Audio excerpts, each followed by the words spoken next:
शीतलचरणं कोमलचरणं मञ्जुलचरणं मम गुरुचरणं।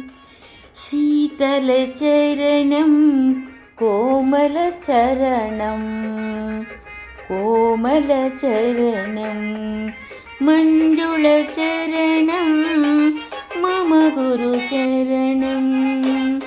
मृदुलचरणम् अनुग्रहचरणं सद्गुरुचरणं सदा भजामि।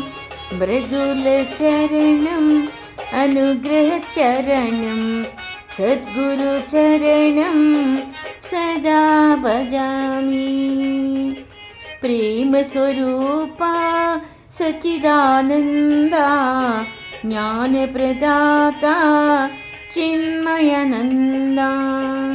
प्रेमस्वरूपा सच्चिदानन्दा ज्ञानस्वरूपा चिन्मयरूपा। शीतलचरणं कोमलचरणं मञ्जुलचरणं मम गुरुचरणं।